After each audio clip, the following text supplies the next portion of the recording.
Done. Okay. Mute. Okay. We thank Hashem we're able to learn every day. And this is what we're learning. We should have basic English immediately. Okay, today we're going to start on Daf Gimel. It's like 6 lines, 7 lines from the top. Gimel Amud Aleph. It's 3a. We learned in the Mishnah that a man gives his wife a get. He could use a shliach to give his wife a get. However, if he's using a shliach, a messenger, to send his wife a get, the messenger can't just be a courier. The messenger has to be at the writing and the signing of the get. And when he comes to the place where the wife is, he has to say that I was there at the writing and the signing, which in Hebrew is b'fanei nichtav, b'fanei nechtav. In front of me, it was written, in front of me, it was signed. We said, why is this important? Why does he have to do this? So we had the machlekes Rabbah and Rabbah. Rabbah said, because where the get is coming from, people over there don't necessarily know how to do a get. When he's going to say it was written in front of me, he's actually testifying that it was written properly in front of me. It was signed properly. It was done. All of this was done lishma. According to Rava, Rava has a concern that maybe the husband might show up and say that the get is not valid. So we want to have the get notarized before we have any problems. And since it's in a faraway country, no one knows those signatures of the witnesses except for the guy that brought the get. So we're going to have him notarize it by telling us Fanei Nechta, and that's going to be like a notarization that the get is valid. So the two possible concerns is a concern of Rabbah and a concern of Rava. Rabbah was because of Lishma, it wasn't done properly, for the right sake. And Rava had a concern that maybe we won't be able to find witnesses to validate the document. So last time we learned, we said, we asked the question. The question is the same for Rabbah and Rava, but we tied it up a little bit. For Rabbah, we said, if the concern is Lishma, why don't we need 2 witnesses to testify that it's Lishma? They said, oh, maybe it's like kashrus, like kosher food, where you only need 1 witness to tell me that it's kosher. So we said, no, that's only when we don't know that it's not kosher. But over here, that we know that it's not kosher, it's not kosher. Here that we know that she was Ischazik Yisur, know that she was married, we would have needed 2 witnesses. So he said, actually, it's not a real concern. It's not a real concern about Lishma, because really everyone knows about Lishma, that it's supposed to be done for the right sake. Over here we had a secondary concern that maybe the husband found the get, which had his name on it and his wife's name on it, and maybe he's using the get like that, which is a very far-fetched concern. So because of that, the rabbis required that we say that it was done Lishma, a get like that they found the get, that would not be Lishma. In order to avoid that, so he says that it was written and signed in front of me. Right. So then we said one more point we said, so but the fact that you're being lenient and allowing 1 witness to testify about this is going to come out to a chumrah. Because if the husband shows up and says that there's a problem with this get, so then it's going to create a problem for the woman. It would be better to have 2 witnesses than to have 1. We only required 1 witness to be lenient on it, but it turns out maybe we're being strict on it. The Gemara said that no, since when the messenger shows up, he has to do a declaration in front of 2 or 3 people, telling them that I was there at the writing and the signing of the get, which means basically my name is on the line. So therefore, we assume that it's going to be that we verified everything that the husband really wanted to give to get. Would the messenger not be a witness? The messenger needs to be a witness. The shliach needs to be he's not a witness on the get. He's a witness to the writing of signing of the get. He's not one of the witnesses. His name's not signed. His name isn't signed. Okay, we're holding now by Ulurav Adamar.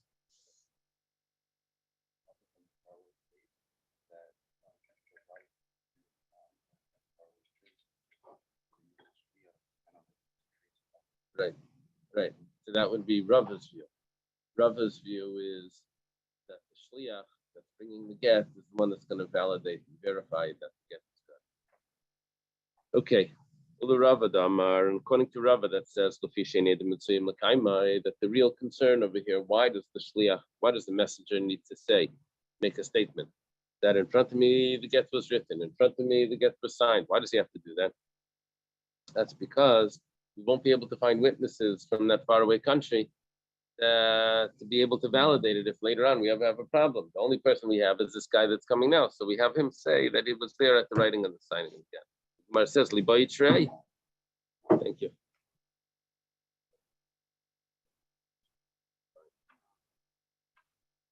We should really require 2 witnesses.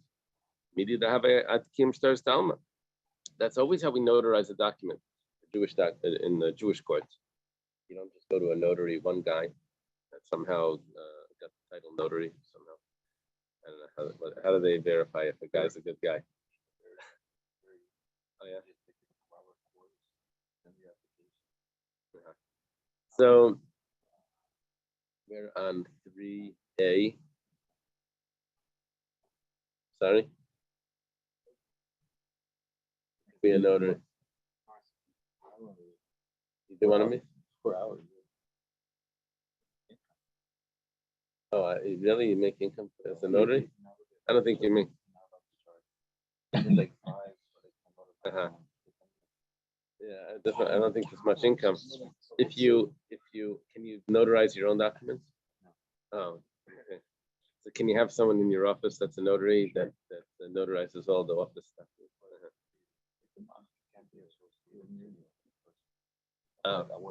Wouldn't be a relative, but it could be a secretary in the office.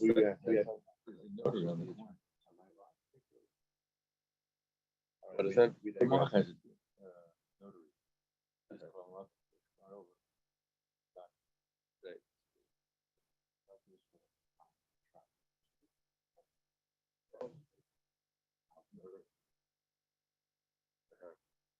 So we should require 2 witnesses because to to notarize documents, I'm using the term notarize. That's the modern term that we would use. But basically, it's the same concept. To validate a document, you need 2 witnesses according to the Torah, according to the way it works in our court. You need to have a kim starts down with like regular things. Why over here are we relying on 1 witness to tell me that the document is good?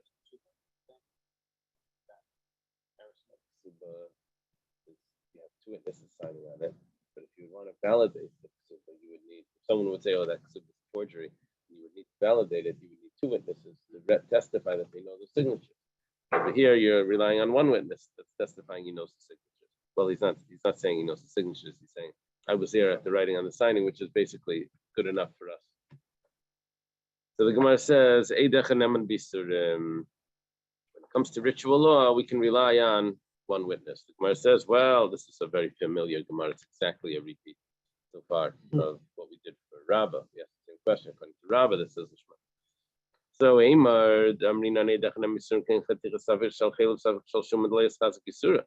if I would have a piece of forbidden fat, or a piece of meat, I wasn't sure if it was forbidden fat. I wasn't sure if it was kosher fat. So, the latest chazak yisura. Nothing's telling me that this is for sure that this is not kosher. Could be yes, could be no. So then I can rely on 1 witness to tell me, like a mashkiach in a restaurant. You have two people there in a restaurant, or you don't have you trust your wife that the food is kosher, right? You can rely on 1 witness. So aval hacha, but over here it's chazak yisura deishisish. Over here it's chazak yisura. We know already that she was prohibited, that she was a married woman. Now you're trying to change that assumed status. That's already going to require 2 witnesses. This is a matter of relations. You can never have anything that has to do with marriage without 2 witnesses.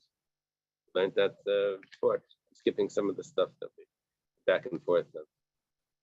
So what about shchita?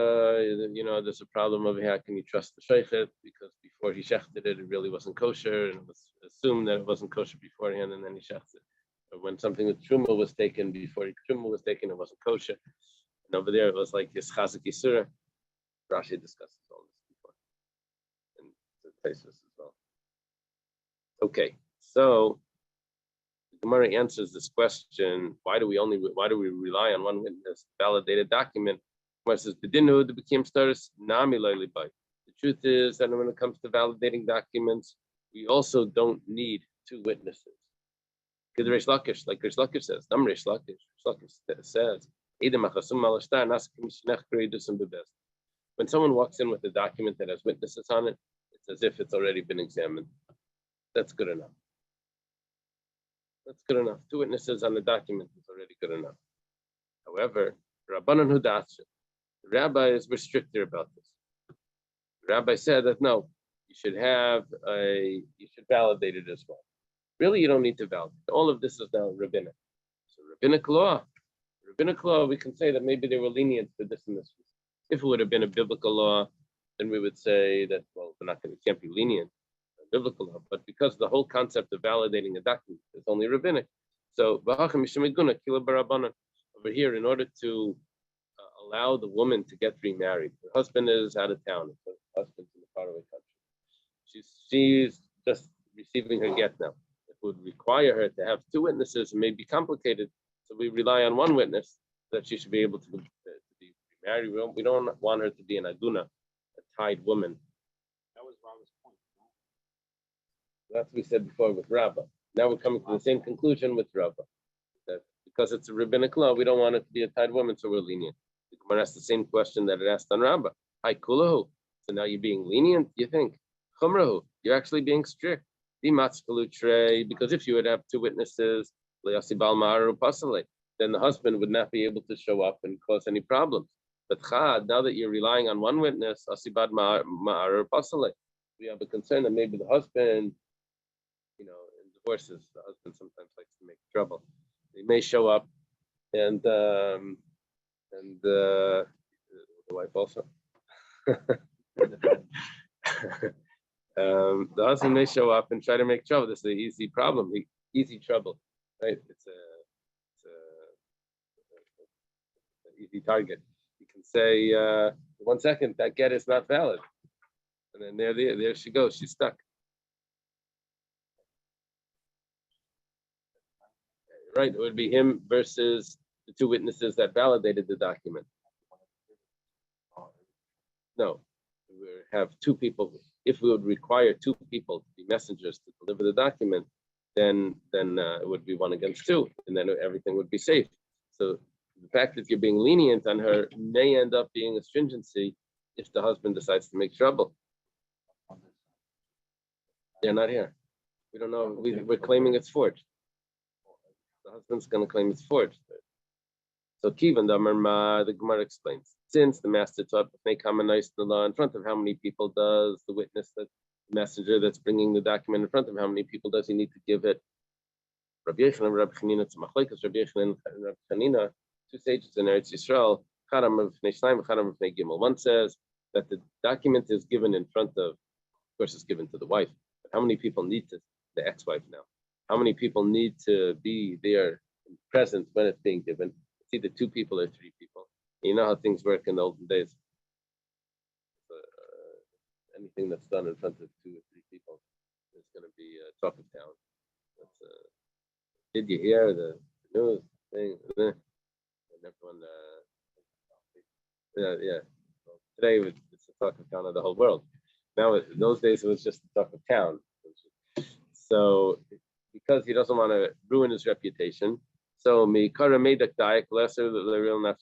originally, when he took the get, he was very careful to make sure everything was done properly, that the husband really wants to give the get, that these witnesses are proper and everything. And so therefore, because he knows he's going to need to testify, and he knows that his reputation is on the line, he's going to be extra careful. So now, the concern that maybe the husband's going to show up and make trouble, for us is not a real concern, because we trust that the messenger was more careful about it than the concern that the husband would show up. Why is that? Why was he so careful? Because his reputation was on the line. The messenger's reputation. So therefore, we don't have a real concern that the husband's going to show up and create problems. We assume that the messenger did his homework and that the get is valid from all sides. Okay. So that answers why, according to since the whole concept of validating the document from the rabbinic, and because of it here, we want her to be able to get remarried. So we said that one witness that is going to need to testify in front of other people, that's going to be good enough. We've answered why, according to Rabbah and according to Rava, we are allowed to use one witness, one messenger bringing the get. We don't need two people to be the Karya. Now the Gemara says, this is a classic Gemara. So one witness is enough to say, yes, the get was delivered to her? Is that what we're talking about?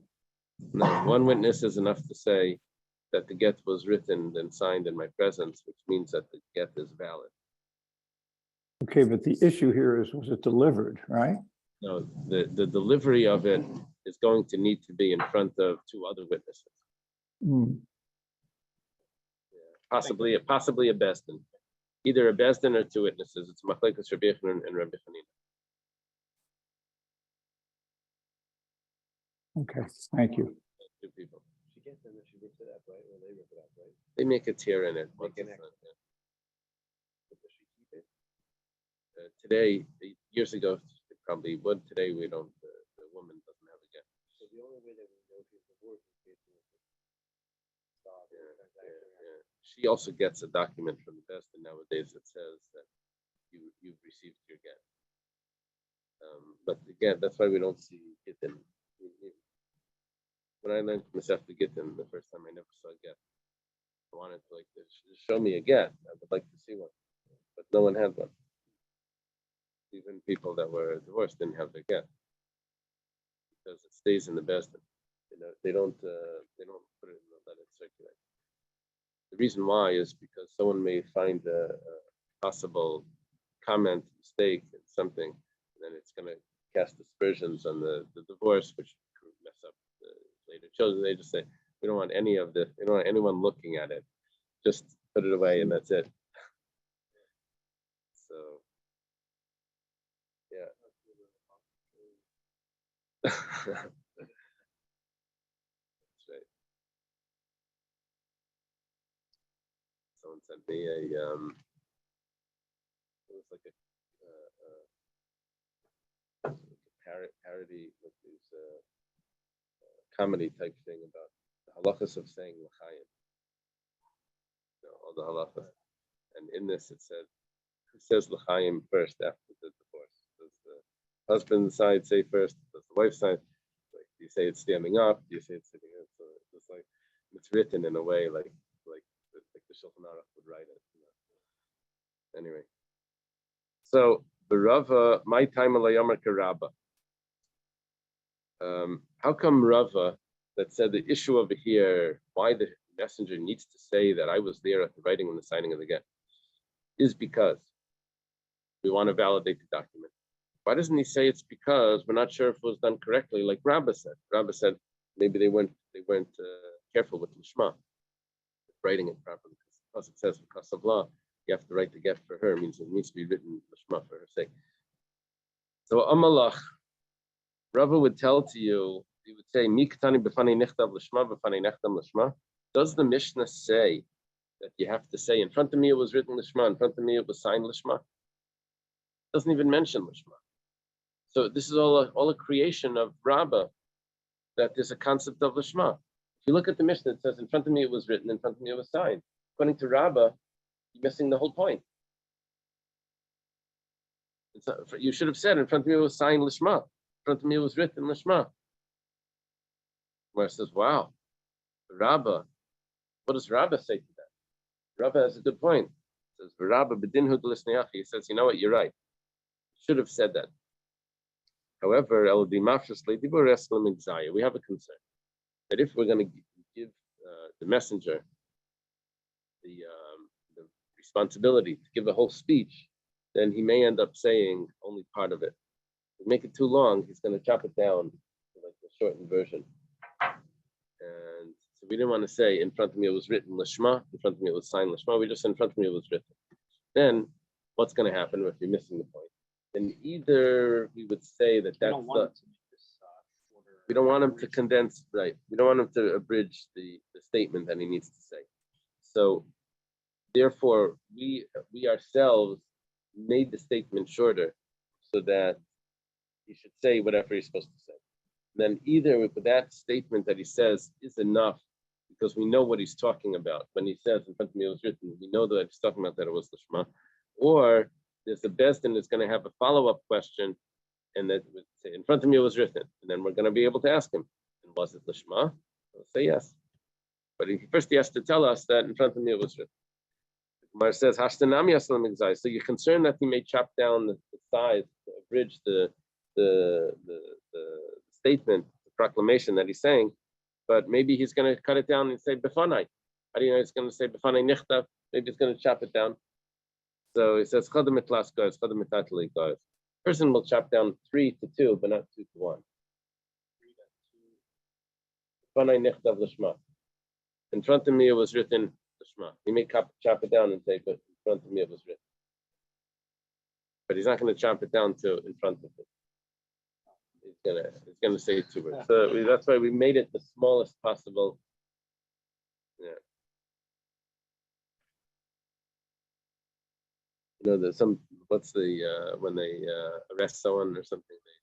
The police have to say some Miranda rights. So I assume they chopped it down to like the bare minimal words, because not every police can remember it all. The whole.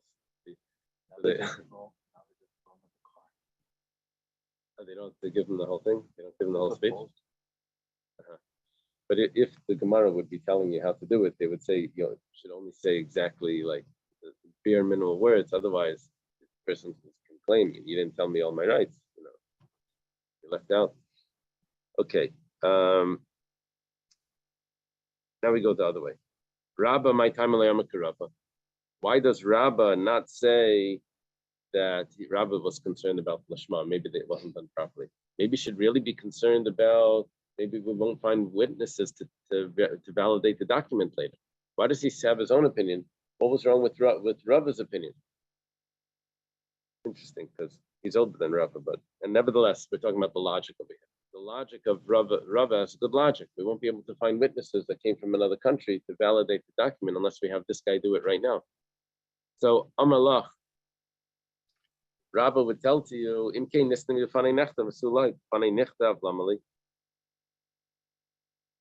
if the concept is to validate the document, so why does he need to say in front of me it was written? He only needs to say is in front of me it was signed. It doesn't even need to be. What's the point? That he was there at the signing, and he knows, he recognizes, even if he doesn't recognize the signatures, he doesn't need to. He says, I saw Ruvain signing the document, I saw Shimon signing the document. And that's what it says. It says Ruvain and Shimon, as aides, that they're the witnesses. So why does he need to say I was there at the writing of the document? Very good question. Rabba has a good question on Rabba. Why does the Mishnah say I have to be there at the writing? That's the proof that Rabba has for Lishma. We're asking, why doesn't Rabba say like Rabba? We're saying, I'll tell you why. Because according to Rabba, half the statement is not necessary. It must be that there's the concept of Lishma. So right now we're understanding it must be the whole concept is Lishma. That's the way we're viewing it now. So Lishma must be because of Lishma. The concept of writing it, that I was there at the writing of it, could only be because it had to be written with certain halachas. Lishma. Earlier that doesn't necessarily have to be there at the writing of the get. The shliach is not there at the writing of the get. Then when when the shliach arrives, he won't be able to say in front of me it was written. And that would create it. That would be invalid. He actually does have to be there. Yeah. So that's a good point. What does Rava comment on that? Rava has a problem. Why in the Mishnah does it say that he needs to be there at the writing of the get? If the writing is not significant, the whole significance is at the signing of the get. All we're doing is validating the get, which means the signatures need to be validated. It says Rava, what does Rava say to this? You know what? You have a point. Should have said just b'fanei nichtav. Just in front of me, it was signed. That's the main point. Ella, the only problem is, you know, every single time we validate a document, we always need two witnesses, with the exception of the get, which we rely on one witness. We want to show that this is a totally different halacha. Well, yeah, but now we've said that all validating documents are derabbanan. But nevertheless, we always require two witnesses. And over here, we're only going to require one witness. Someone is at this signing, at this get. It says, you know what? I saw documents being validated by one witness. He may think that that's enough to validate documents with one witness. We don't want that. That the mistake like that should come out. So we want to show that this is not just a regular validating of a document. This is a unique story. So what we do is we add in a whole other section here that I was there not only at the signing of the get, but also at the writing to show that this is a different halacha. We're making it very different. Painting it in red. You know, this is different than all the other blue whatever. So, and how are we making it very different? We're saying b'fanei nichtav, in front of me it was written. Rabba, what does Rabba say to that? Rabba has a good point. That could be a mistake. Rabba says, "Me dummy, can you compare this anyways? It's anyways painted in red." That's a mushal. It's anyways very, very different than a regular document, regular validating document. Because Hassam Yadina, by a regular document, the person that the two witnesses that show up and say that they recognize the signatures, they're not saying they were there. They're just saying we recognize the signatures. But Hacha Befana over here, person saying not that he recognized the signatures, but I was there. So it's anyways different. Hassam, another difference, three differences here. Isha le mehemna, a woman that would be validating a document would not be good. But for a woman that's bringing a get, if the messenger to bring the get was a woman, that would be acceptable. They can send the get with a woman. Just like a woman can testify that she saw this man passed away. So we also trusted that she could bring the document. So that's clearly a difference between validating documents and Gittin. So over here we rely on one witness, we would rely on a woman also. And another thing is normally when you validate a document, you don't trust the person that has the document. For example, a lender that says, "Oh, here I have a document with me, and I was there at the writing and signing of the document, and therefore you should trust me that I can now extract money from so and so because I lent him money."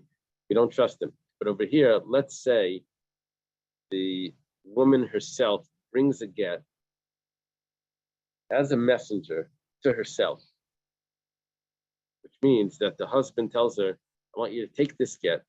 You're not divorced until you get out of here. You're only divorced until you're in front of a court in Israel." So she's a messenger for her own get. So she brings it, and in front of the best in Israel, she says it was written in front of me, which means that now we're trusting the owner of the document themselves to testify about the validity of the document, which is very unique. So you see, this is so different than any other document anyway. You don't need to add in b'fanei nichtav if the whole thing is just about validating documents. You want to show that it's different, and you don't want anyone to get confused with one witness or two witnesses. Anyways, it's so different. Rava would respond to you. Rava says, "You know what? You're right. You do have differences. But atuhacha by a get.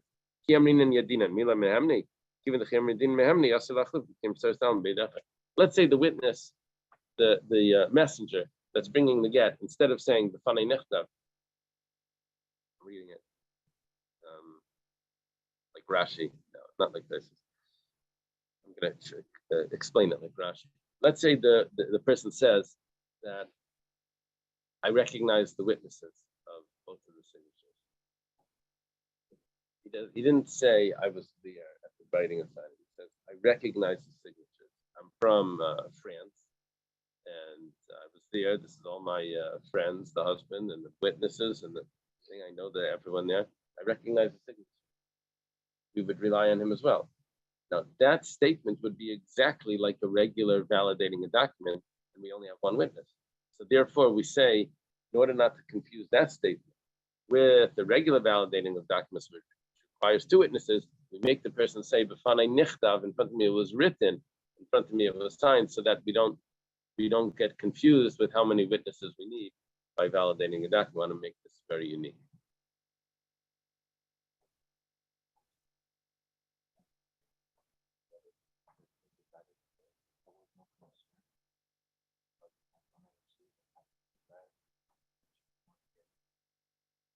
If she has to get, she's allowed to get remarried.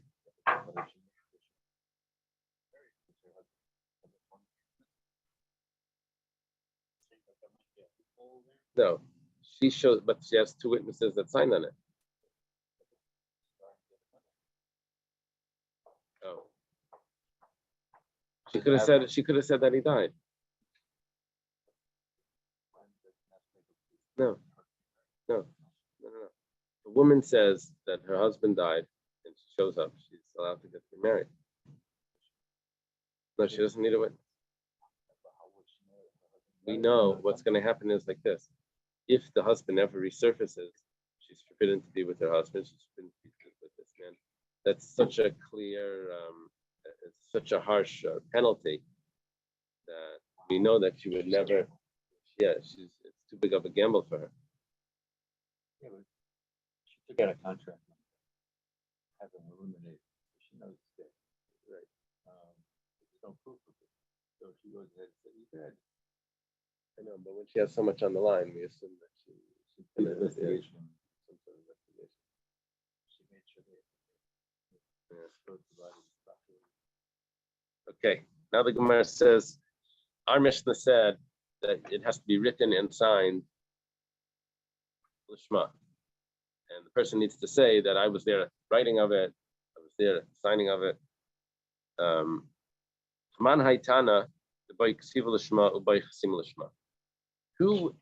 What Tanaic source do we have that actually needs to be written and signed Lishma? We have a machlekes between Reb Meir and Reb Elazar, students of Rabbi Akiva, about what's the main part of the get. Is it the writing of the get or the signing of the get?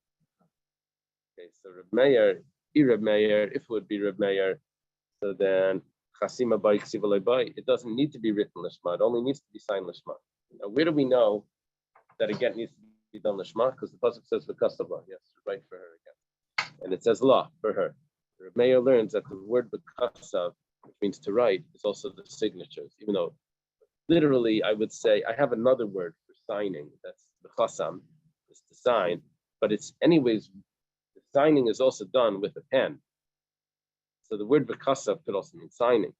So Reb Meir learns that Chasima by Ksiva by, it only needs to be signed Lishma.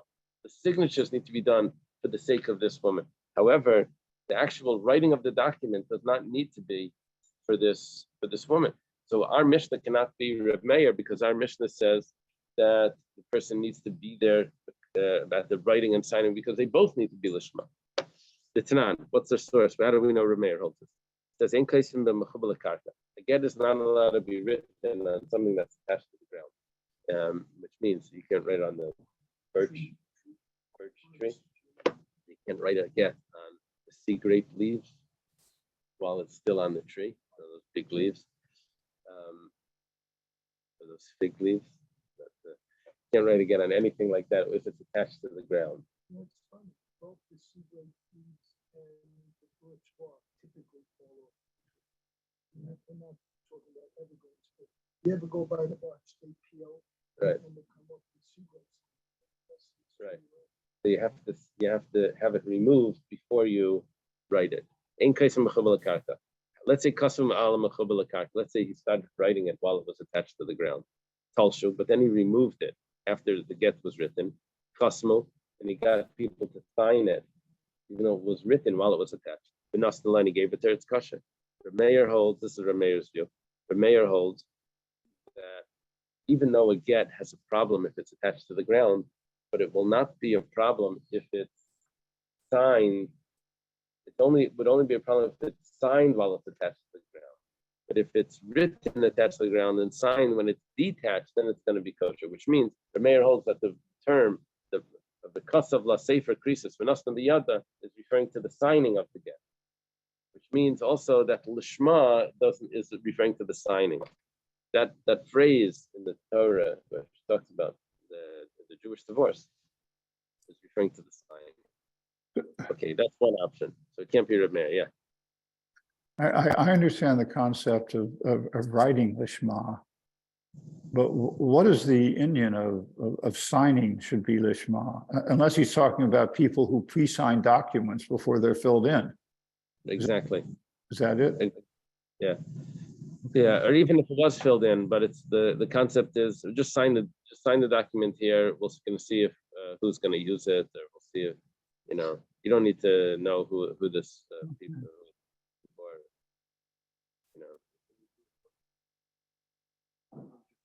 yeah, like a mortgage. No one knows what they're signing. They just make a yellow highlighter. They just keep signing.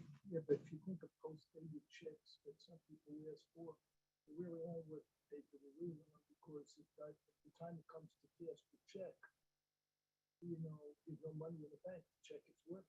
Right. So over here, we're also saying you can't have a post-it in with the funding, because that's the only way I know it's in the bank. Either way you look at it. Right. Okay. Fine, I think. Well, there's a bunch of details here. One of them is we're going to learn about the dating on the get soon, and yeah, but that is the point that the guy is there. He's saying that it's very valid. Yeah. So, but it can't be our Mishnah can't be Reb Meir, which we would have liked it to be Reb Meir, because Stam Mishnah is Reb Meir, right? Any Mishnah without a name, we would like it to be Reb Meir. That's the rule. That Rebbe Lazar, if it's Rebbe Lazar, he says Ksiva by Chsima Loibai. He says exactly the opposite. He says the witnesses on the get are totally unnecessary. The main thing of the get is the document itself. You need witnesses. He says, yeah, those are the witnesses that watch the delivery of the get, but not the actual ones that sign on the get. He says like this. Okay, we know that he says so that you only need the writing of the get, not the witnesses. So why would you, according to Rebbe Lazar, why would we need to say b'fanai nichtav, b'fanai nechtam? You'd only need to say b'fanai nichtav. But to me, it was written. That's the whole get, according to Rebbe Lazar. Maybe you could say that really it's Rebbe Lazar. Maybe Rebbe Lazar doesn't require chasima l'shma. That's only midei raisa. However, midei rabbanon boy, but rabbinically he does require it to be signed, and he wants it to be signed l'shma. So the Mishnah is Rebbe Lazar. That's what we could say. Rebbe Lazar doesn't hold that it needs to be signed l'shma. Says, yeah, that's biblically, but rabbinically he does. It could be Rebbe Lazar. The Gemara says that no, it can't be. We have this Mishnah talks about 3 invalid gittin, the Rabbanan. We'll see in a moment. Rebbe Lazar chasima and l'shma. It's a question if that word's supposed to be there.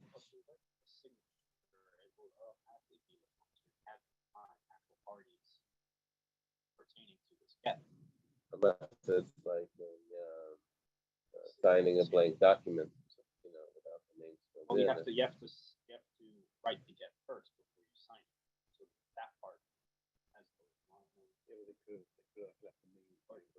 Well, you would think we would probably show you this and that.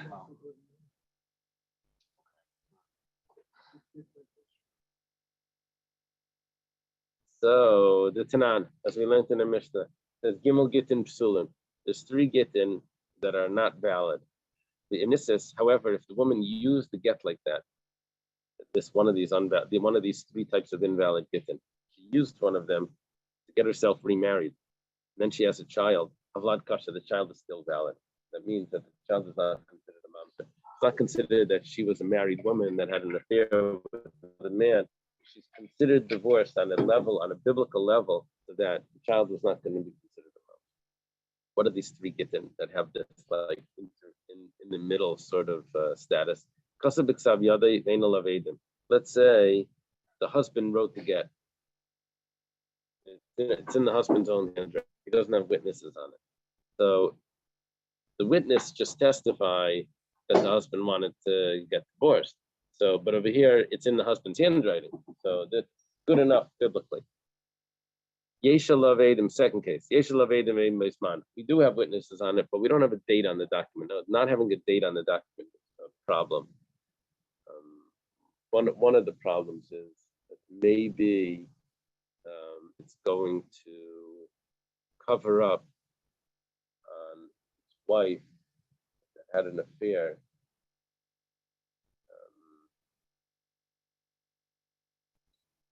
And he doesn't want her to look. He doesn't want her to what he wants to do is he wants to protect his wife that had the affair. Why would he protect his wife that had the affair? He wants to because his wife turns out is his niece. So he has a secondary relation. He married his niece. So he cares about her even though as a wife he wouldn't have been so happy. But now what he would do is he could change the date in the document, say that she was divorced before the affair. That's why the dating of the document is important.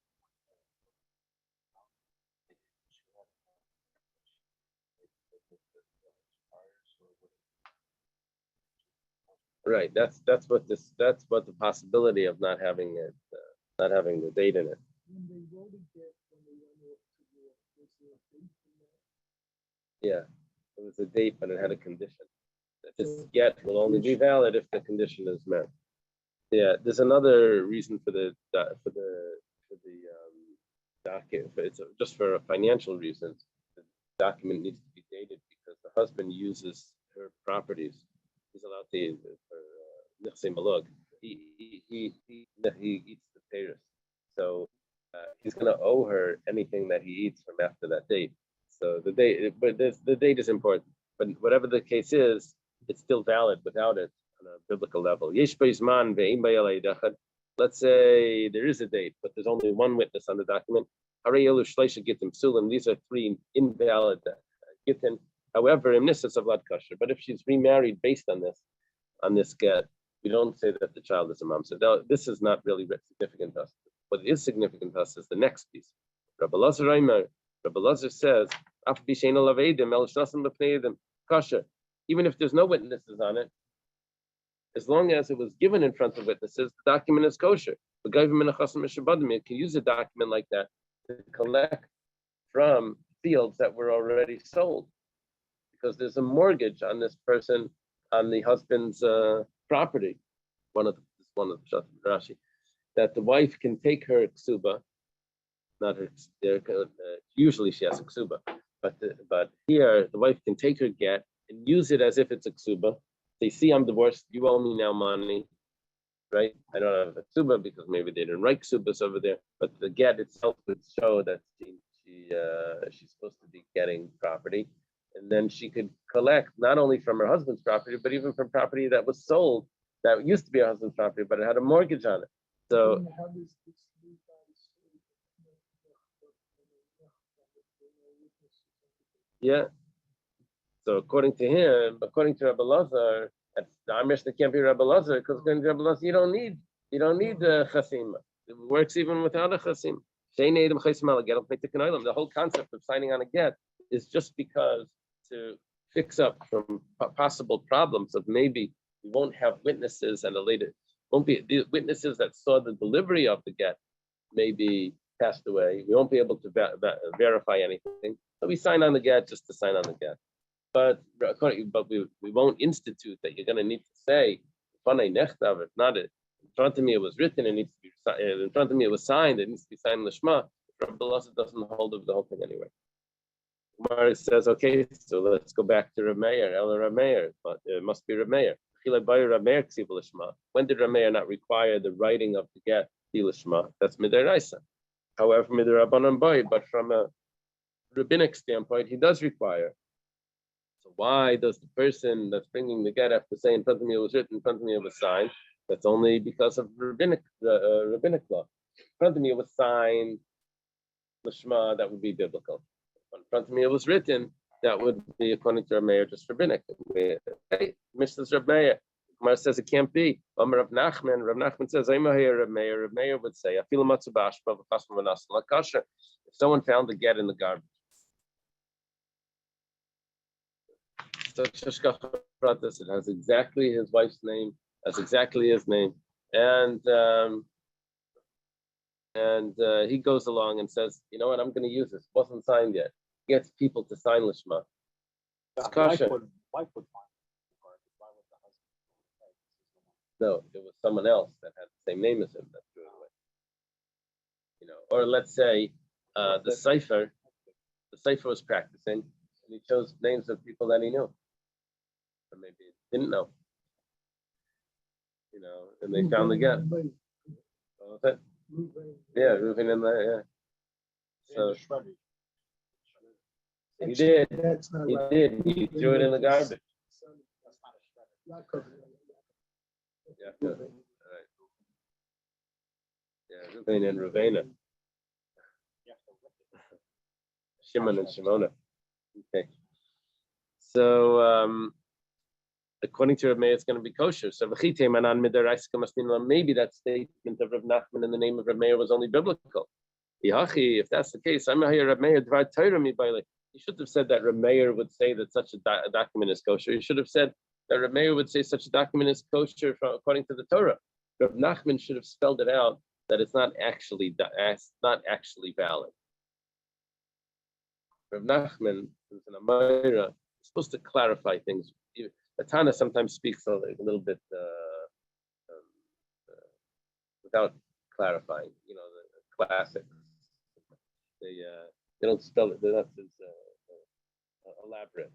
But an Amira is supposed to elaborate more and spell everything out. So Rav Nachman should have spelled it out. To say that Rav Meir would say that this is valid from the Torah, but not rabbinically. And he didn't say that. So it must be that Rav Meir holds that even from rabbinic law, it's also going to be kosher. That's the case. Our Mishnah can't be Rav Meir, because our Mishnah requires the writing of the get also to be lishma. This get was found in the garbage, and it's apparently still kosher. It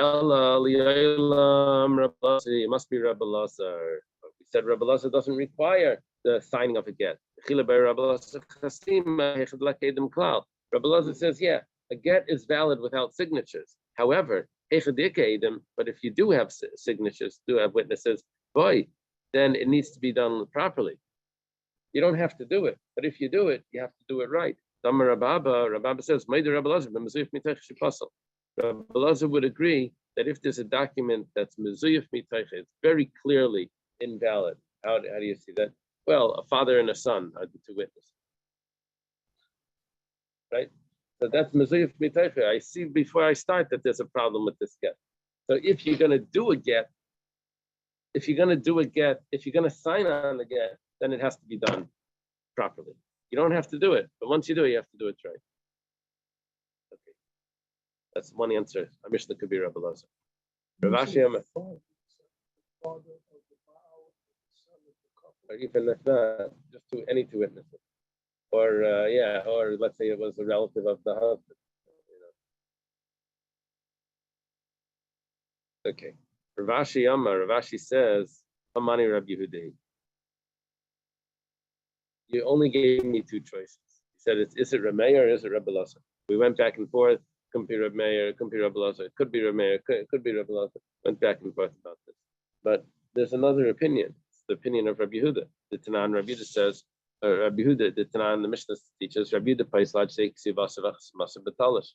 Remember, we said that Rav Meir holds that a get that was attached to the ground is not valid. If it was signed while it was attached, but it would be valid if signed while it was detached, even if it was written while it was attached. Rabbi Yehuda, in that case, says that it needs to be written and signed when it's detached, which means, according to Rabbi Yehuda, a get needs to be written and signed lishma, which is exactly what our Mishnah holds. Gemara asks, so obvious. My time in the what was that we had a whole amud of Gemara discussing that it's Reb Meir and Reb Elazar, when we have the opinion that says of Reb Yehuda is the most obvious opinion. Well, From a psychological point of view, Yehuda makes the most sense because you make them again.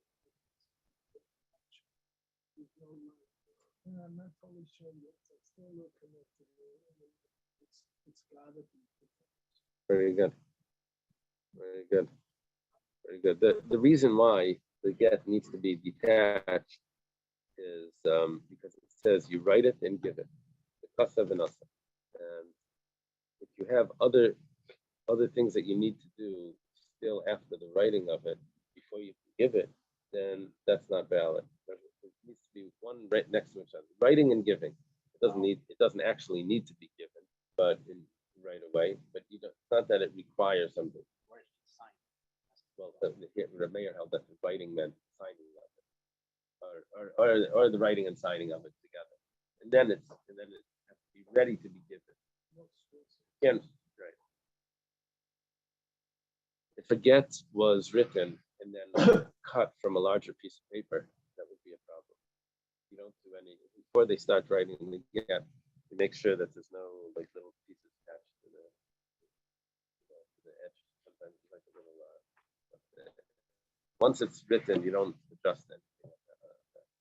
Like if it would be written on an animal, on the horn of an animal or something, you wouldn't then cut off the animal. If you wanted to give it the horse, you'd have to give it the whole animal.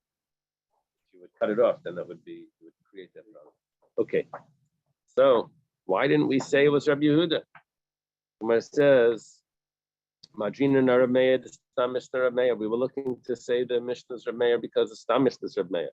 And Madrina Naralaza, the Kaimal and Hilchasa Kavasei Begittin. We have a rule that when it comes to Gittin, Allah like Rabbi Elazar. We wanted it to be either Rabbi Meir or Rabbi Elazar. It turns out the Mishnah is really Rabbi Yehuda, according to Rav Ashi. It wasn't either of those of our choice, first choice Tanaim. Okay. Tanan. Meantime, Rabbi Akiva. I don't understand. I taught these guys, and they're all arguing.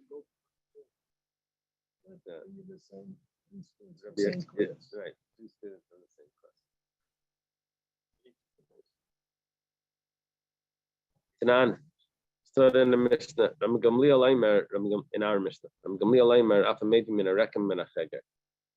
The Tanakam of the Mishnah said that someone that brings a get from overseas has to say B'fani Nechta, in front of me was written in front of me at the time. Ram Gamliel adds in also someone that comes from rekem and cheger, which is much closer than overseas.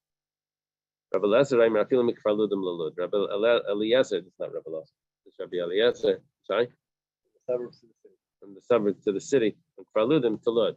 We said when we learned this before that Rabbi Eliezer actually comes from Lud, and he was using that. But it basically from the little town right outside of Israel to Lud. Abaya said, we're talking about cities. What Rabbi Gamliel and what Rabbi Eliezer are adding in is that cities that are either close to Israel or they're swallowed by the border of Israel. Now, swallowed by the border means that, let's say, the border of Israel goes like this, So, yeah, but what I'm saying is that this, let's say Israel, the border of Israel goes like this.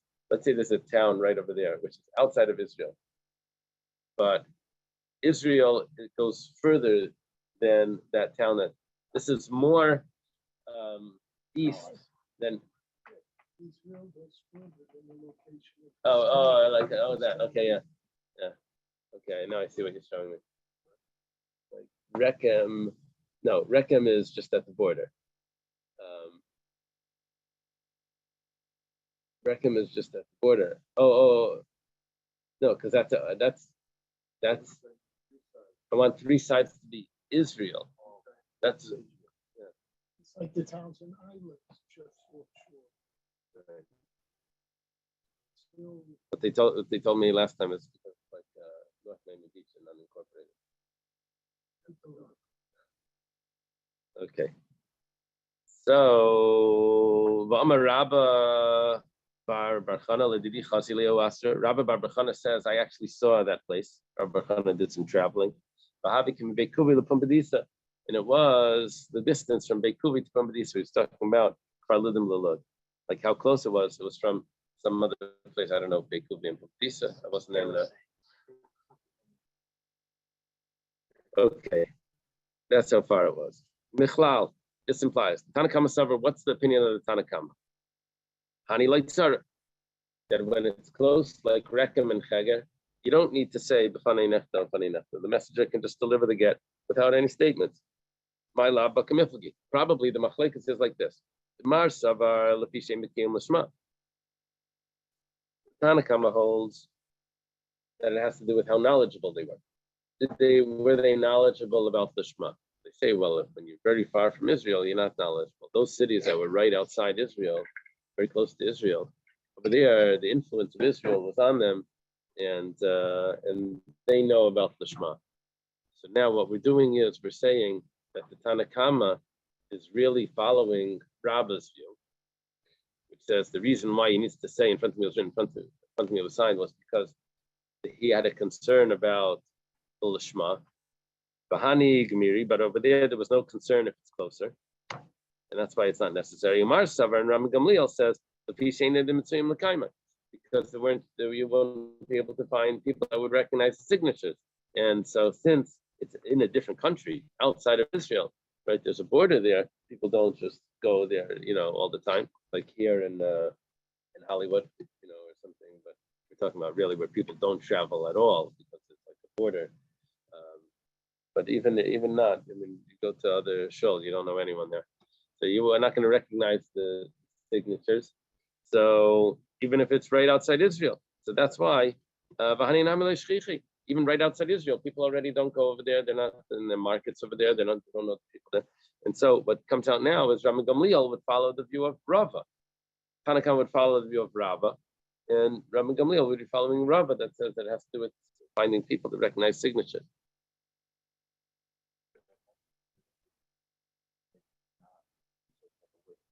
Right, and then the get won't be valid.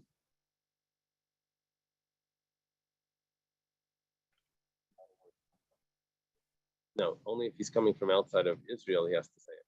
Now, how far out of Israel? According to the Tanakh Kama, very far outside of Israel. According to Ram Gamliel, even if it's close, but if it's outside. And according to Rabbi Eliezer, even if it's absorbed in the boundaries of Israel, but it's not Israel proper, still need to say it. It's not valid. Even if he was close and he doesn't say it, that would be a machlekes Tanakama and Rabbi Gamliel or Rabbi Elazar, depending on how close. So the Gemara says, like, that's not the case. You see, this is a problem because what would come out is that Rabbi Gamliel, or that Rabbah would only have a support from one opinion, and Rava would only have a support from the other opinion. They want to each one, Rabbah and Rava, want to hold like both the Tanakama and Rabbi Gamliel. And Rabbi Elazar, like all three. Each of them want to fit with everyone. Rabbi Matarsa to me, Rabbi Matarsa to me. Rabbi Matarsa to me, Rabbi will explain the Kuli Amla Pishem Bikin Lishma. The whole Mishnah has to do with Lishma. Everyone, that's all they're interested in is Lishma. That's my opinion. And that's what all the Tanakama, Rabbi Gamliel, Rabbi Elazar are discussing. Why is there machlekes? I'll explain it to you. Tanakama Sava, the Tanakama al Tanakiva, the Smuchas Migmiri, because those cities are close to Israel, they're knowledgeable. They know to do Lishma. The ones that are absorbed, according to Ram Gamliel, yeah, they're knowledgeable. But Smuchis like Gemir, just because it's close to Israel, but it's not Israel proper, they're not actually knowledgeable. What happened now? Originally, we didn't want to say that there was machlekes in Metzias, and machlekes about are the people knowledgeable or not. We didn't want to say that, but now Rabbah is saying yes, that is the machlekes. Machlekes is, are cities like Rekem and Cheger knowledgeable in Lishma? Tanakama holds yes, Ram Gamliel holds no. Rabbi Eliezer says that even if it's absorbed, it's going to be a problem. Rabbi Eliezer says, I know that the people are knowledgeable in Kfar Ludim because they're so close to Lud, they're knowledgeable. And they know to do it Lishma. But we have to draw the line somewhere. We drew the line on the border of Israel. Okay. Rabbi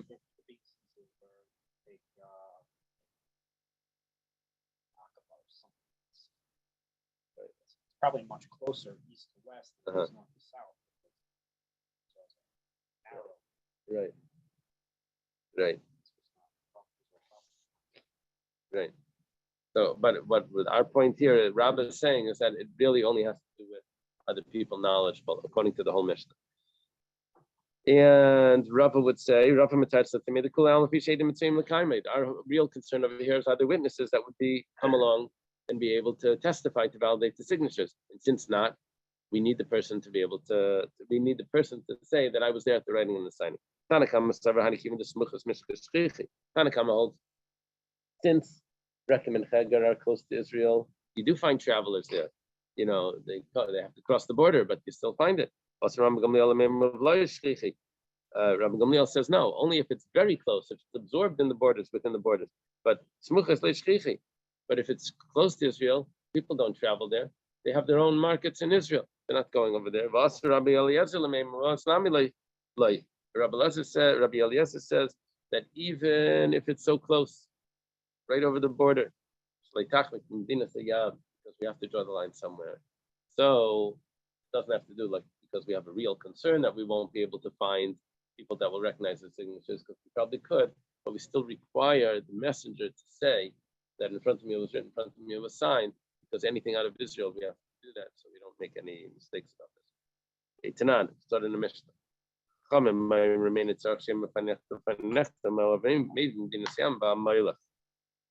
In the Mishnah, we had a Tanakama. Tanakama says someone that brings a get from Medina Sayyam, from outside of Israel, has to say, in front of me it was written, in front of me it was signed. Then we had Rabbi Gamliel, and then we had Rabbi Eliezer, and then we had the Chachamim. The Chachamim say that not only someone that's coming from outside of Israel, but even that's leaving Israel also needs to say, in front of me it was written, in front of me it was signed. They don't need someone doesn't need to say that In Israel itself, not. So, Michlal, but this implies the Tanakama Savra, the Tanakama holds, the one that's leaving Israel does not need to say b'fanei nechtav. The Chachamim that require that, not the Tanakama. One that's leaving Israel does not need to say it was written and signed in front of me. Let's say that the machlekes between the Tanakama and the Chachamim is as follows. Mar Savar, this master holds, the Tanakama holds, the Tishem Bekin Lishma. They're not experts in Lishma. Why? Because they're outside of Israel. But those in Israel are experts in Lishma. So obvious, right? According to Rabbah, why do the people not in Israel, leaving Israel, sending a get to their wife that's outside of Israel, not need to say? Because they're experts in Israel. The Bezdin in France doesn't require that anyone coming from Israel say b'fanei nechta, because Israel, we trust Israel rabbinate, they know what they're doing. However, Mar Savar, the Chachamim, what do they say? Why would you have to say that going to France with a get from Israel? You have to say b'fanei, following Rava's view that says, I know that in Israel they know what they're talking about, but who's going to validate the document later? We need him to do it. So the Tanakama follows Rabbah, the Chacham follow Rava. Okay. Does this mean that someone who is shiny trumps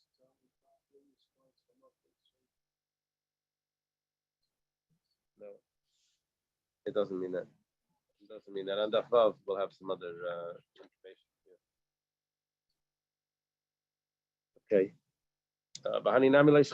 And over here also, just like people that we don't have, it's not common for people from France to be in Israel that will recognize the signatures from the French Bezdin. Also, it's not common for people in France to recognize signatures from the Israel Bezdin. So therefore, they would require to say, the Chacham required to say b'fanei nechtav. Gemara says no, exactly what we did before. Rabba mitartza tamei, v'Rava mitartza tamei. Each one wants to get both the Tanakam and the Chacham to follow their view. Rabba mitartza tamei. Rabba explains according to his reason, the Kuliyam l'fi shem b'kin l'shma. Everyone holds, both the Tanakama and the Chachamim hold that the main issue here is that it's not lishma. That we're concerned that it's not lishma. Machlekes over here is, do we make a decree, coming into Israel, leaving Israel because of coming into Israel? That anytime they cross the border, you have to say, b'fanei nechtav, in front of me, in front of me, the sign. Tanakama several like those. Tanakama holds we don't make such a decree. It's only coming into Israel.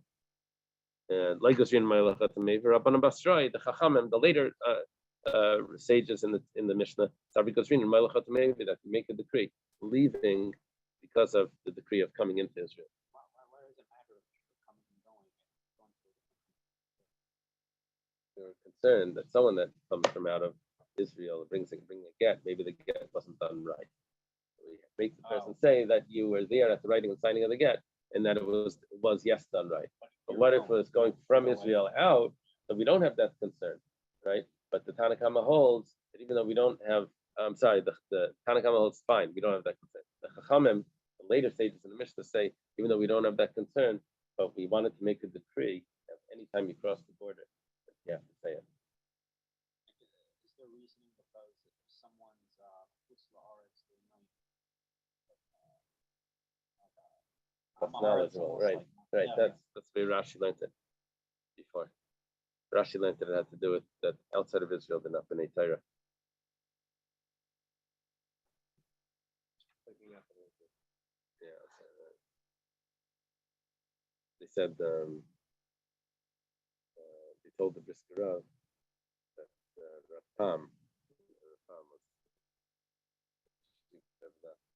is the Chavetz Chaim of America. Anyway, he was in a taxi. So he said, I'm the Chavetz Chaim of this taxi. They didn't have much respect for the America. That's what they say. I mean, it's the jokes that go around in the yeshivas. So, okay. That was Rabba's view. That was Rabba's view, that everything has to do with Lishma. Rava Matar Tzitame, Rava will answer like this. That everyone agrees that it was because of a lack of witnesses, and that's why you need to say, it was signed. And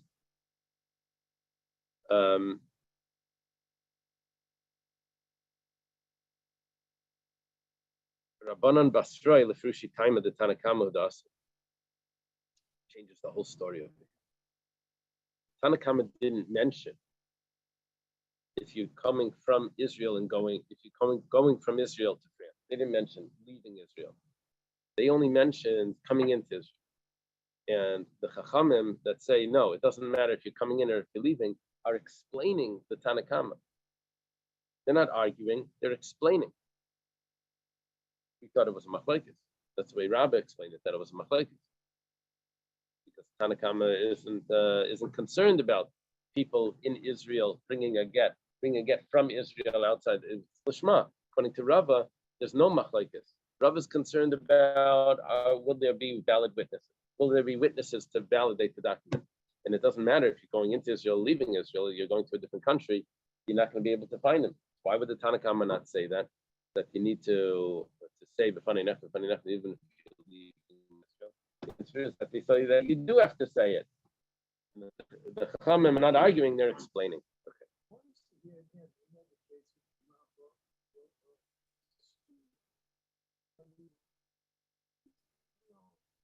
I'm sorry, I'm having a hard time. The teacher said, why do all these students disagree with their I mean, it's the last 2 pages, that's all we have. Right.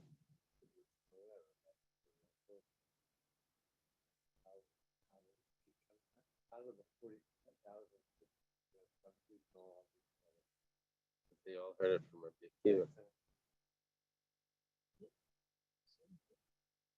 And after that again, now you have just a smaller class, and it's the same problem.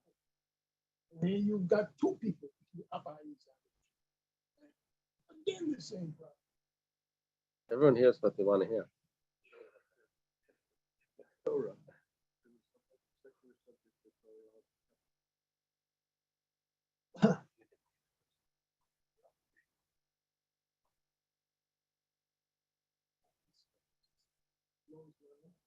Okay, Tanan, start in the Mishnah. Maybe get in our Mishnah. Maybe get me Medina le Medina le Medina Sayyam. Let's say the get is brought from one country to another country outside, from France to Spain, to England, France to England. tzarech lehem b'fanei nefesh b'fanei nefesh. You have to say it was written and signed in front of me. The messenger needs to say that.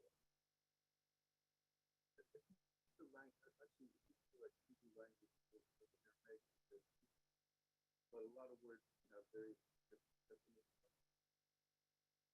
So even if somebody's saying one thing, it has two different meanings. Not fully the same. Could be. Could be. I think in English.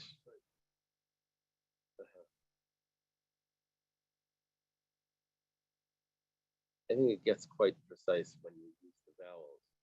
We don't have it precise because we can say, well, I could read it like this, I could read it like that. But if it was, you know, if you could hear it, I think it would be more precise.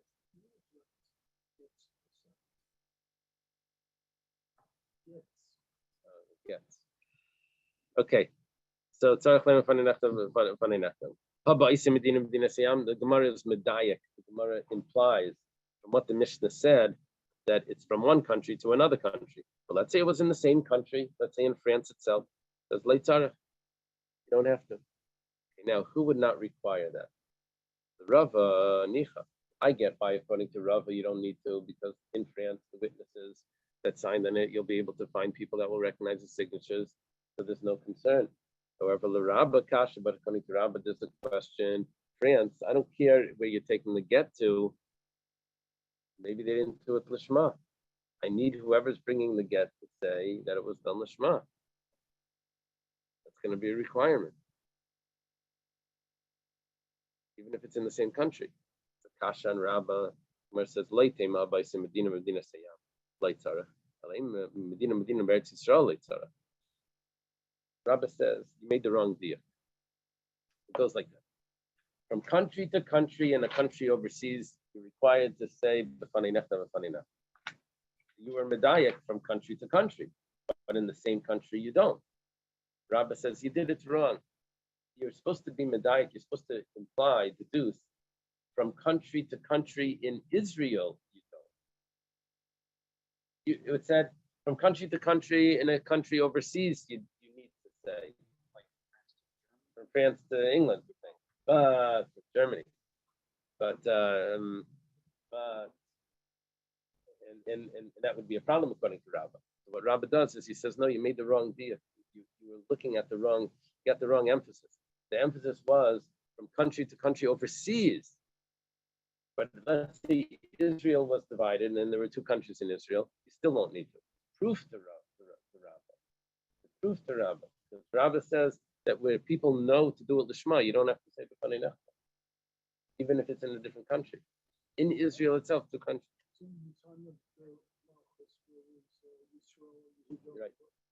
Right. So Rabbi is saying that leitzarech, in such a case, you won't need to say. The Gemara says, excellent pshat. However, we have one problem. Your pshat, the head yektanila. You actually have another clause in the Mishnah that says that clearly. So I don't need a diuk from one part of the Mishnah, an implication from one part of the Mishnah, plus saying it clearly. What does it say? It says, I maybe get buried in Israel. If someone brings a get in Israel, you don't have to say funny enough. That's a problem. Cash back. Question on Rabba comes back. The Gemara says, no, it's not a problem because if it would just tell me the diuk, only country to country in a country overseas, that's only if it was already brought. But lechatchila, we would say, like, that it's not necessary. Kamash Malan comes to tell me that even lechatchila, it's not necessary. Second, let me just make sure I did that right. Yeah. It's coming to tell me that in Israel itself, not only after the fact is it okay, but even before the fact, it's also okay not to say b'fanei nefesh, and not even for the messenger to be there at the writing of the get. That's why I have a diuk, and I also have the Mishnah that's clearly spelling that out. That goes back to the idea of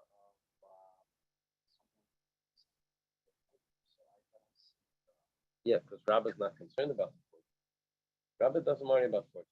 Rabba's only worried about it being the Shema. or if you have it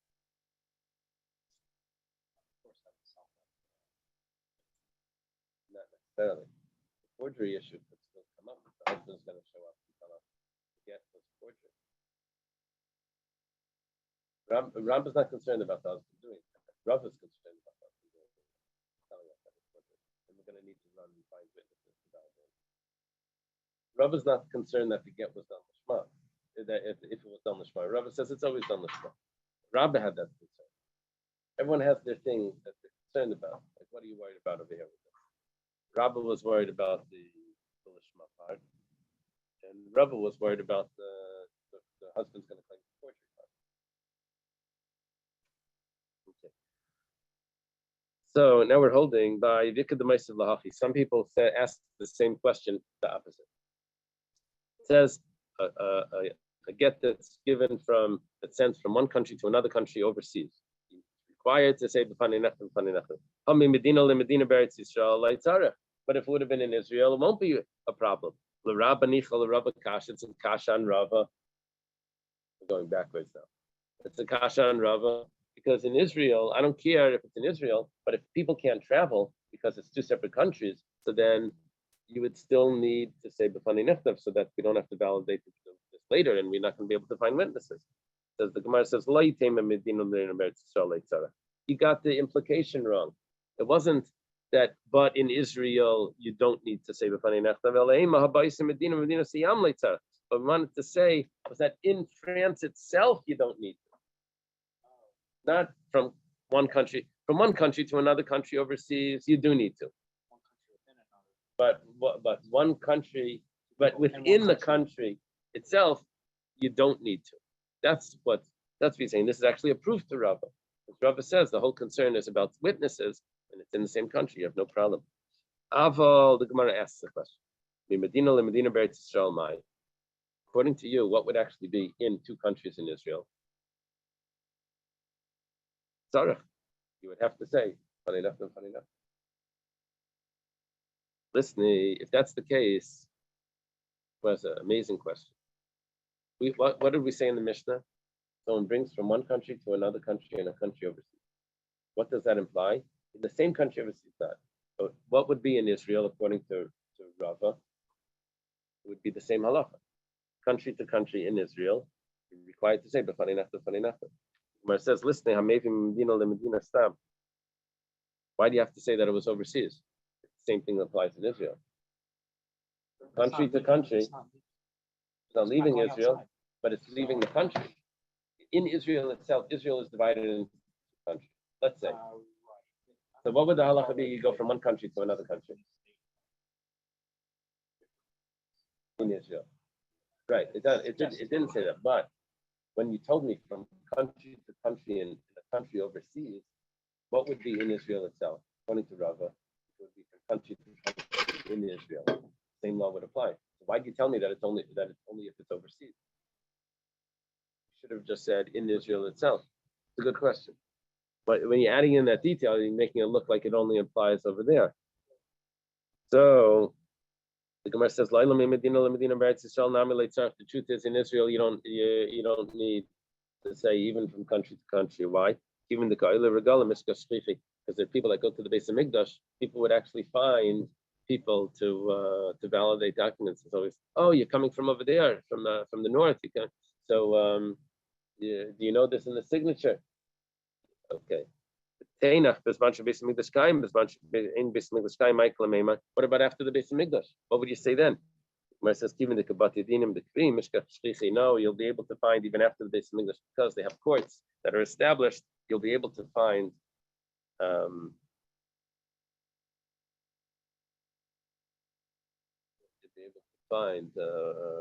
people to testify. So this whole idea of it being the same country that replaces the idea of it being Ishmael, that do I have that right? That replaces that concern? So it's in the same country because there would be other people that. No. The concept of the Shema in Israel is not a problem. There's no problem with the Shema in Israel. Right, yeah. The whole problem is validating signature. Right. I feel like this idea of not having Ishmael in Eretz Yisrael that resolves that matter because it might be some other people that No. No. The Lishma in Israel, everyone does it Lishma. What about the signature? So if there's a border in Israel where people are difficult to cross the border, so then the concern was about validating signatures.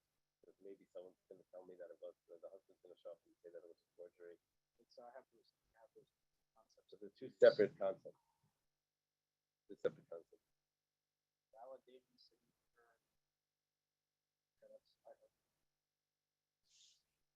Okay, Is it okay if I go a little further? I know I'm running late, but is it okay? I want to try to catch up a little bit. Yeah. Okay. So Tanan, let's start in the Mishnah. Rav Shimon Gamliel says, he says that even from in the same country itself, even from one hegemony to another hegemony, one district to another district, you still have to say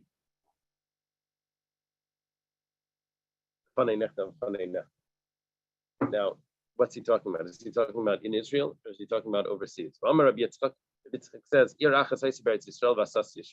was a city in Israel that was called Astasias. And there were two districts in that same city. Said that there was a conflict between the two parts of the city. People from this side weren't supposed to go to that side. There was like a border over there in the city itself. What is it? So the Pika Chutzchul Laimar Mehagmani like money. Therefore, they're required to say B'fanei Nechtav, even if you go from one district to another district. You have to say it was written and signed in front of you, and you bring in the get. The Rava Nicha.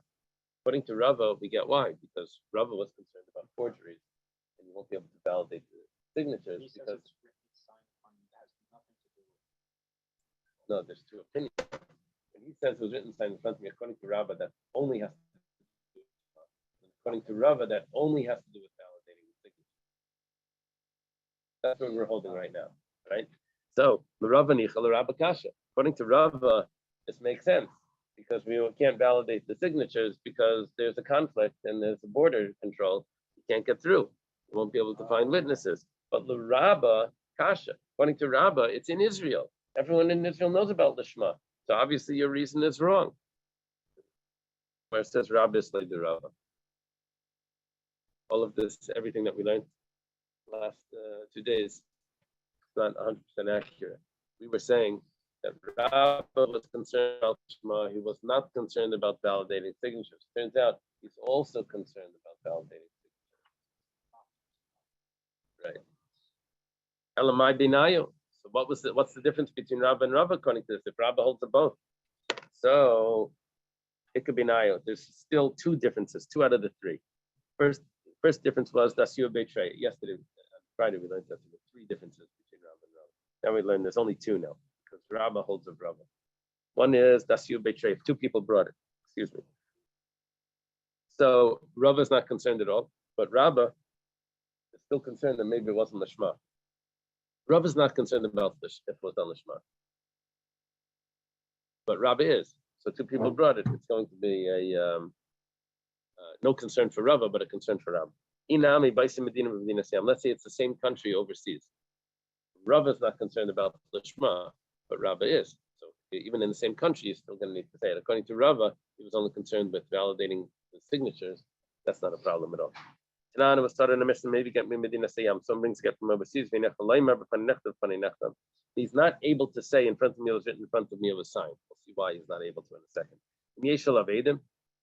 There's signatures on the document. You can still validate the document by getting people to testify that they know the signature.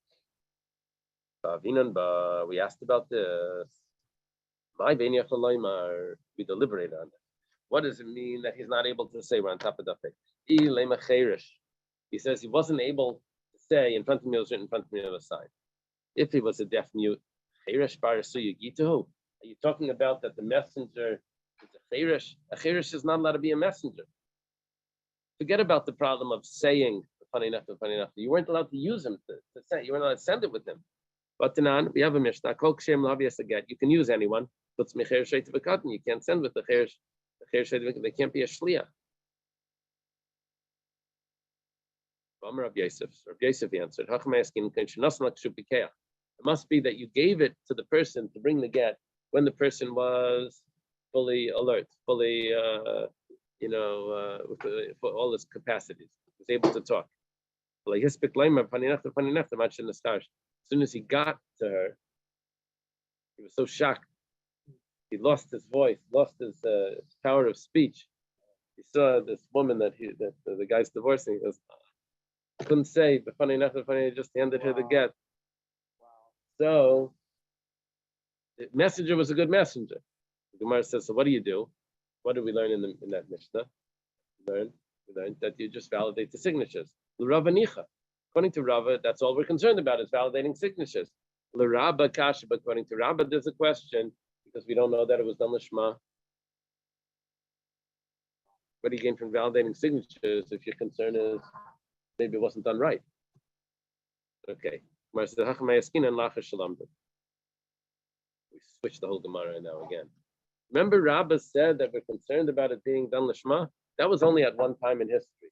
But afterwards, outside of Israel, they learned and they accepted, and now everyone does it right. So we're talking about after that time, and that's why if someone sends a get to someone that by the time he reaches Israel, he can't say "Panei nechta," it's enough to validate the signatures. That's because the l'shma concern went away. Because the Rabbah's concern was only in one point in history. Now it's not a concern because people have already learned that. The forgery, no, because we validated the signatures by finding other people that recognize the signature. If it was overseas, and somehow if we were able to find people, that would still be good. Yeah. If that's the case, so Yochel Nami. Why are you telling me that the cases where the person couldn't have said b'fanei nechtam? Why are you telling me that he couldn't have said it? Even if he is able to say it, what's the problem? Validate the signatures. If there's no problem of l'shma, then just validate the signatures. Mar says, no, there is a problem of l'shma. We're afraid, even though right now, there's no problem of them doing it. And we know that they do it correctly, they do it l'shma. We have a concern that they won't always do it correctly. It may return to its corrupt state, the way it was before. They may forget how to do it and they may stop. So we want you to do it anyway.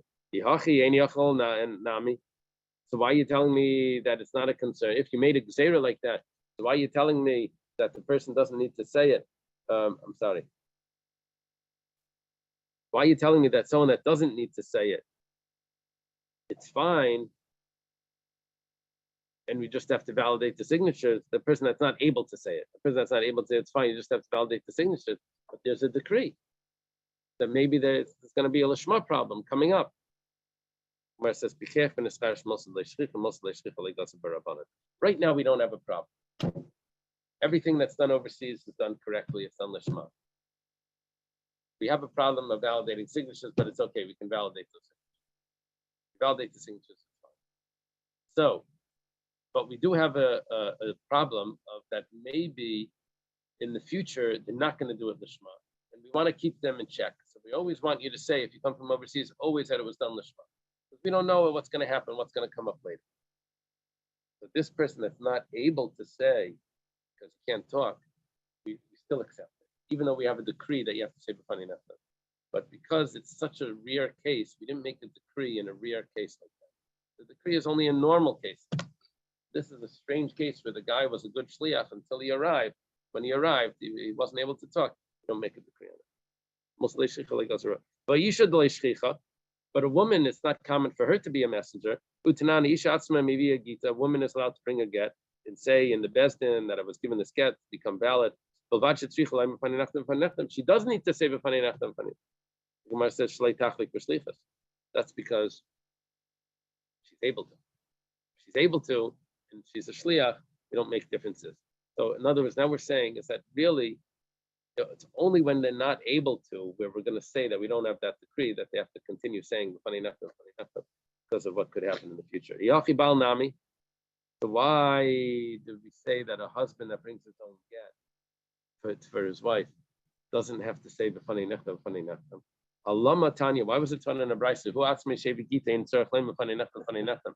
If the man himself brings a get, he doesn't need to say b'fanei nechtam. In front of me, or in front of me on a sign. Gemara explains. What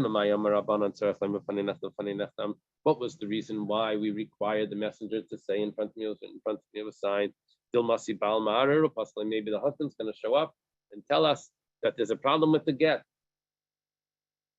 People like what's going to cause trouble. But now he's the one that's bringing the get. You think he's going to cause trouble? He's the one that's bringing the get. Tashima, come and listen. Shmuel Merav Huna. Shmuel asked Rav Huna. This is a very interesting combination here. And I don't know if there's another example of this in Shas. Shmuel asking Rav Huna a question. It is. I see over here. It'll come on to Zion, but I think it's the same question. Rav Huna is like a student of Rav. Shmuel and Rav are contemporaries. He's asking Rav passed away first, but Shmuel is asking Rav Huna, who's Rav's student, a question. He asked him a question. Two people are bringing a get from overseas. Are they required to say it was written and signed in front of us? Amalei. So Rav Huna responded, they're not required. Why not? They could testify that she's divorced. They don't need to say that whole thing was just when there's one witness who was not able to say that she is divorced. It was bringing a get, and the divorce is going to be done now. But these people, they don't need to say anything because they could have testified. They have such power. Two people, two witnesses, bringing the get. They could tell us that she's divorced without anything. The Rava Nichal Rava Kasha. For Rava, we get what's going on over here because according to Rava, we're only concerned about someone coming up and saying, the husband saying that maybe it's a forgery. So we have two witnesses. So good. But according to Rabbah, but how do you know that it's Lishma? You didn't tell me anything about Lishma. It doesn't do anything that there's two people. What I've been trying to say is I think we can reconcile Rav and Rabbah together and just say that it's Lishma, then it's like saying that this was signed from my presence. I feel like both of those were the same things, accomplished both things. So I think No, so let me tell you. It's not, we're requiring a messenger to say that it was done in front of them. For what reason? they were there at the signing. Why does he need to say that? There's two possibilities. Either because we require him to tell us that it was done with Shema, or we require him to tell us that these witnesses actually signed, and it's a way of validating the document. What is he really saying? Is he saying that it was done with Shema, or is he validating the signature? What's the difference? Oh, okay, it could be both. But what's the reason why we instituted that? What's the difference between them? Well, the difference could be it achieves both. The question is, what's the main reason for instituting that?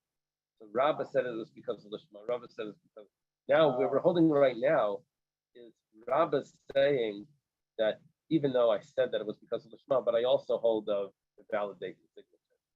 So Rabbah has both, and Rabbah only has one. Now, what we said about Rabbah is that Rabbah's first one falls off because now it's la'achar shalamdu. After they've learned already, then we don't have any concern. So all we're left with really is because of validating signatures.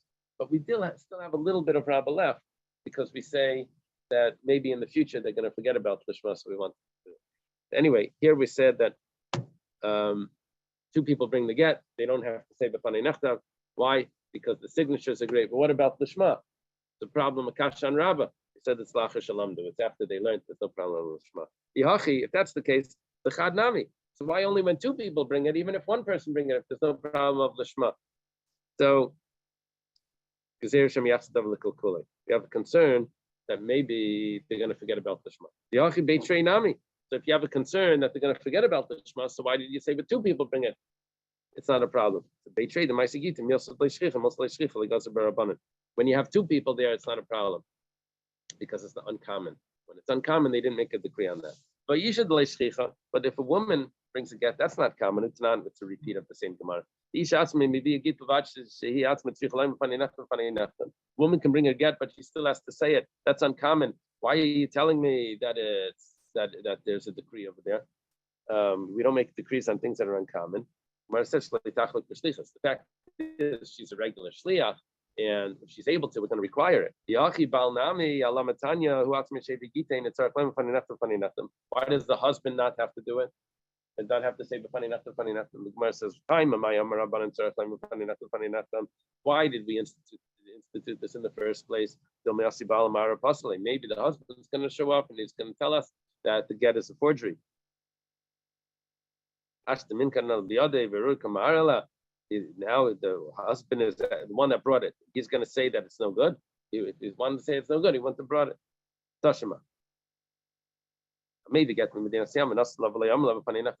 Someone brings a get from overseas, but he doesn't say funny enough. If you validate the document, kosher, it's going to be kosher. But if you don't, it's possible. Okay. Heavy what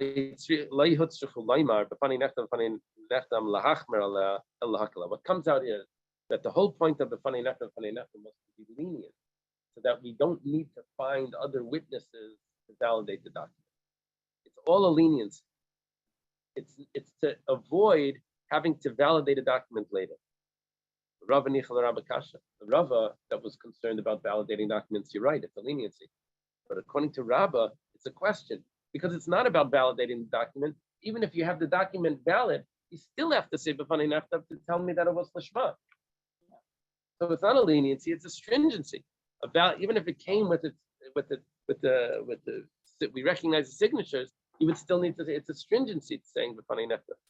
We're talking about after we learned that you don't need to say b'fanei naftav because it's after they learned that it's done lishma.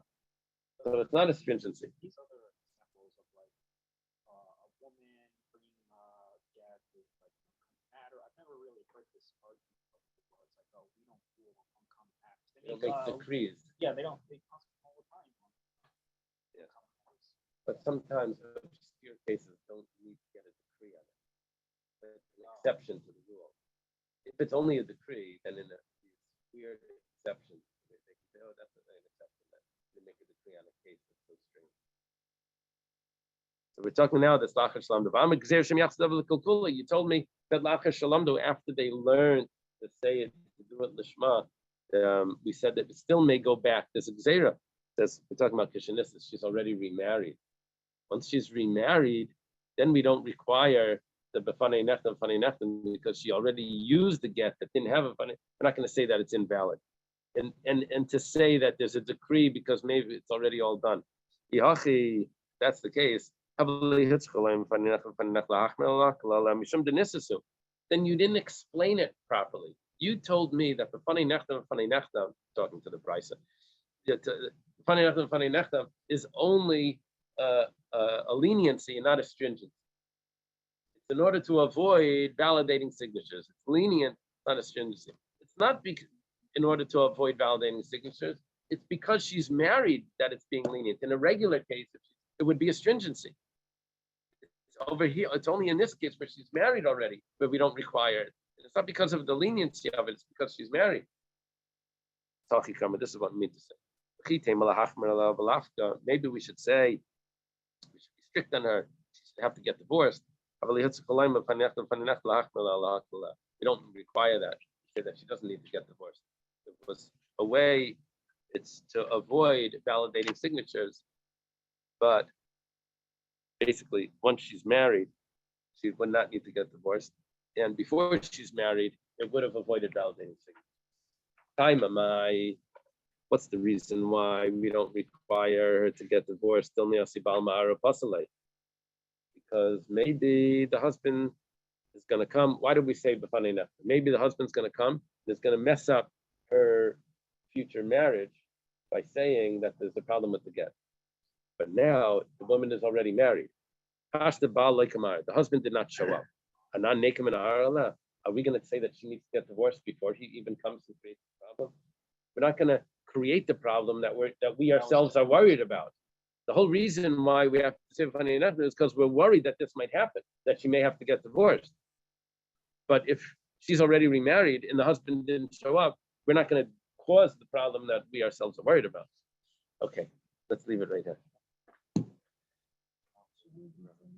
I am on top of Hey Ahmed Beis. Yeah, everyone please come tonight. you're Thank able you. to- Have a great day. Thanks, yeah. Have a good day. Okay, See you what time later. will you be able to record it? I mean, it's gonna be Yeah. on the Zoom, I mean?